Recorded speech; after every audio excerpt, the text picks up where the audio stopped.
तर आज आहे पोळा. तर पोळा स्पेशल मी पुरणाच्या पोळ्या बनवते. त्यासाठी मी चणा डाळ घेतली आणि या वाटीने 1.5 वाटी मी चणा डाळ घेतली आहे आणि त्याच वाटीने 1 वाटी गूळ घेतला आहे.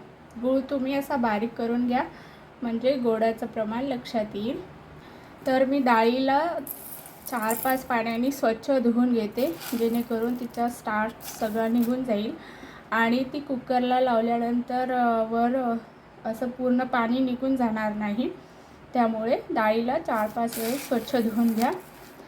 आणि तर चला मग आता आपण बनवून घेऊया. तर हे बघा, मी डाळीला 4-5 पाण्याने स्वच्छ धुवून घेतलेले आहे आणि आता यामध्ये आपण थोडीशी हळद टाकून घेऊ. तर या ग्लासनी मी यामध्ये 3 ग्लास पाणी टाकून घेतलेलं आहे. आता चमच्याने एकदा असं मिक्स करून घेऊ आणि आपण आपलं कुकर लावून झाकण लावून घेऊ आणि याचे 6 शिट्ट्या काढून घेऊ. तर हे बघा, कुकरचं झाकण लावून मी कुकर ठेवले. आता याच्या आपण 6 शिट्ट्या करून घेऊ. कुकरच्या शिट्ट्या होत आहेत तोपर्यंत आपण पीठ मळून घेऊ. आता यामध्ये मी थोडंसं मीठ टाकते.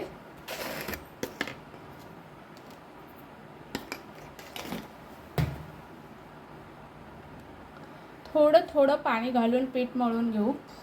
हे बघा, आपलं पीठ मळून झालेलं आहे. हे बघा, जास्त घट्टसर नाही किंवा एकदम असं पातळसर किंवा ज्यामुळे पोळ्या बांधल्या जाणार नाहीत, हुंडा वळणारच नाही असं पण नाही. छान असं पीठ मळून घेतले अशा प्रकारे.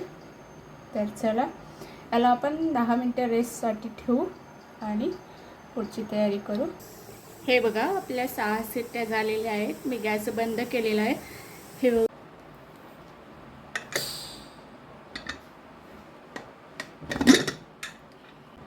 डाळ शिजलेली आहे.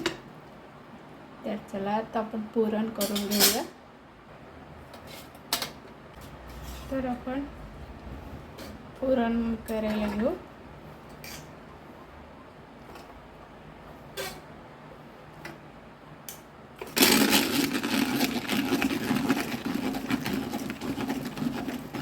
गरम गरम असतानाच पुरण करून घ्यायचं म्हणजे पटकन आपल्याला पुरण पण सोपं जाईल आणि पुरण पण छान होईल. हे बघा, तर अशा प्रकारे मी पुरण करून घेते.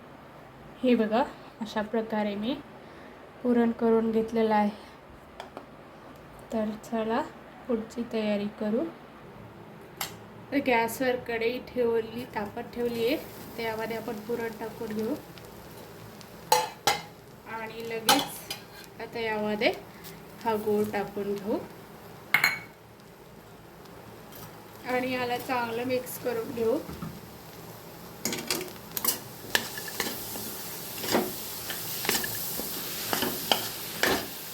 गॅसची फ्लेम ही कमीच ठेवा.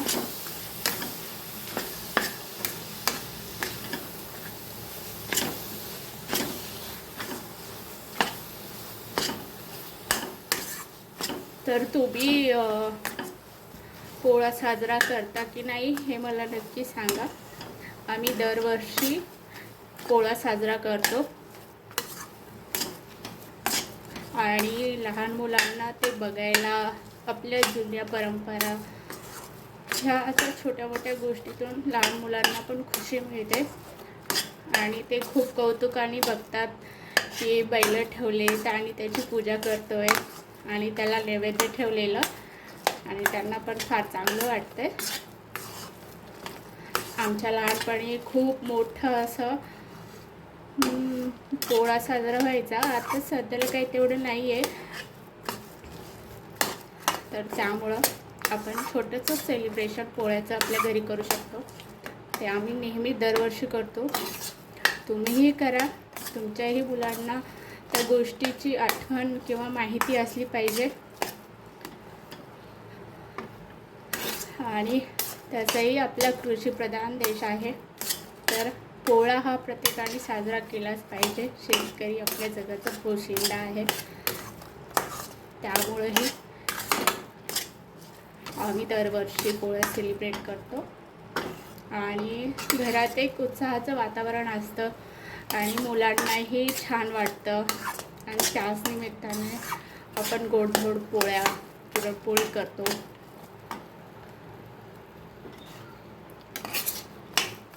तर अशा प्रकारे आपण याला फिरवत राहायचं सतत आणि जेणेकरून गूळ या आपल्या पूर्ण छान असा मिक्स झाला पाहिजे. तर याला थोडा वेळ ठेवून देऊ आपण, तोपर्यंत गूळ पण त्यात विरघळला जाईल.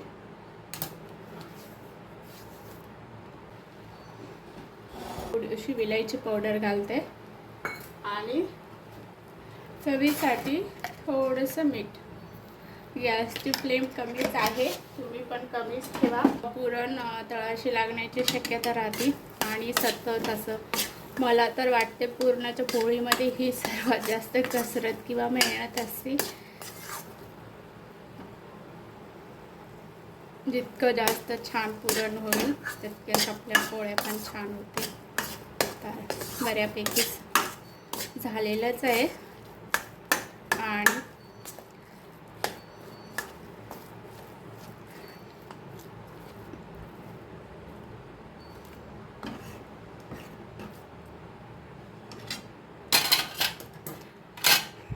याला आणखी थोडा वेळ ठेवू आणि सतत चालवत राहायचं जेणेकरून ते तळाशी लागणार नाही.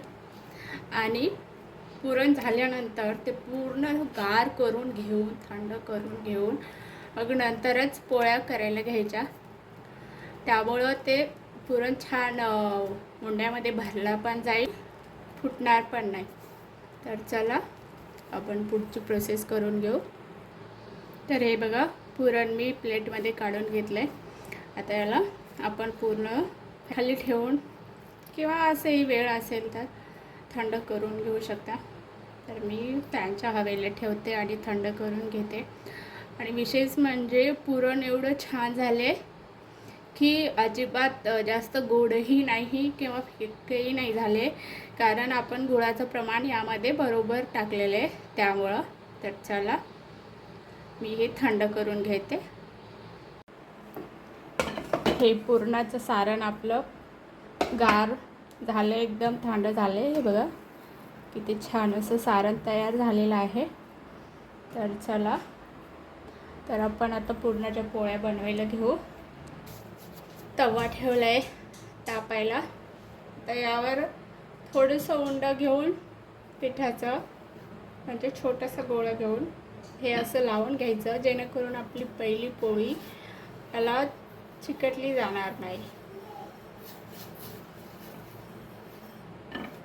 अशा प्रकारे. तर चला,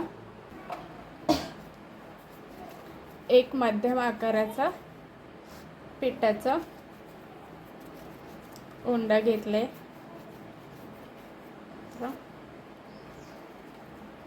याला थोडंसं कोरड्या पिठामध्ये हे करून घेऊ आणि अशा प्रकारे एक गोल वाटी बनवून घेऊ. तर अशा प्रकारे आपण गोल वाटी बनवून घेऊ आणि यामध्ये आपण पुरणाचं जे सारण तयार केलेलं आहे ते भरवून घेऊ.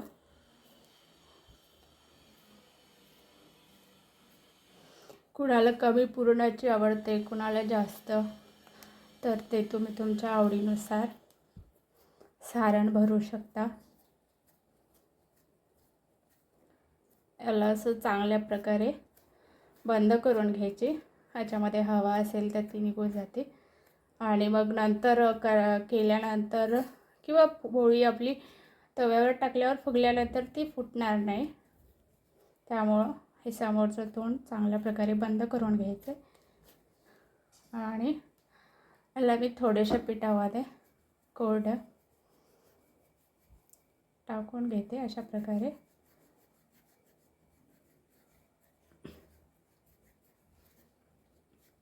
हातानेच याला दाबून घ्यायचं जेणेकरून आपलं सारण पूर्ण पोळीला पसरलेलं असेल.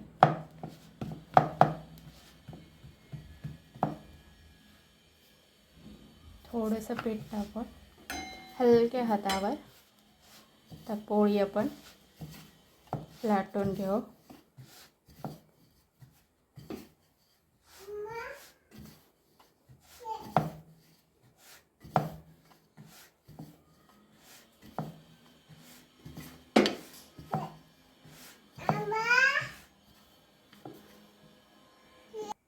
हे बघा पोळी लाटून झालेली आहे. आता ही तव्यावर टाकून घेऊ. तवा छान गरम झालेला आहे, त्यावर पोळी टाकून घेऊ.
अशा प्रकारे मी पूर्ण पोळ्या बनवून घेते.